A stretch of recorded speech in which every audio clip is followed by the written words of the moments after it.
సభకు నమస్కారం. న్యాయంగా నిజంగా ఆలోచించి చెప్పాలనుకుంటే ఈ మధ్యనే తెలంగాణ ఆంధ్ర రెండుగా విడిపోయింది రాష్ట్రం. కానీ ఈ సినిమాలో ఉన్న ప్రొడ్యూసరు, డైరెక్టరు, నిర్మాతలు లేకపోతే మా కేఎస్ రామారావు గారు లాంటి వీళ్ళందరినీ చూసిన తర్వాత మళ్ళీ తెలంగాణ ఆంధ్ర కలిసిపోయిన ఫీలింగ్ వస్తూ ఉంది. ఈ సినిమా బాలసాని వెంకటేష్ గారు ప్లస్ అచ్చిబాబు నాకు ఎప్పటి నుంచో బాగా తెలుసు. నా ఎదురుగా ఉన్న శివకుమారు వీళ్ళందరినీ చూసిన తర్వాత, ఈ ఆర్టిస్టులను చూసిన తర్వాత అంటే ఒక మంచి దారికి, మంచి రూట్కి తెలంగాణ ఆంధ్ర అనేది భాషా భేదాలు, కులమతాలకు అతీతంగా అభివృద్ధి చెందుతుందని మనస్ఫూర్తిగా నమ్ముతా ఉన్నా.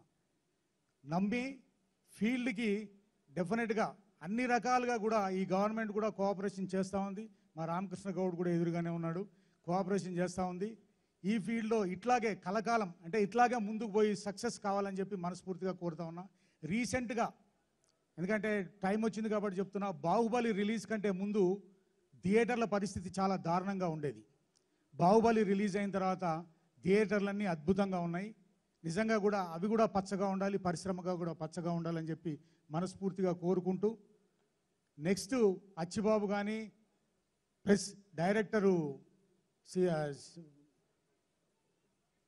కిట్టు, సాయి కార్తిక్, హీరో గారికి అందరికీ కూడా ఉజ్వలమైన భవిష్యత్తు ఉండాలని మనస్ఫూర్తిగా కోరుకుంటూ, జై తెలంగాణ.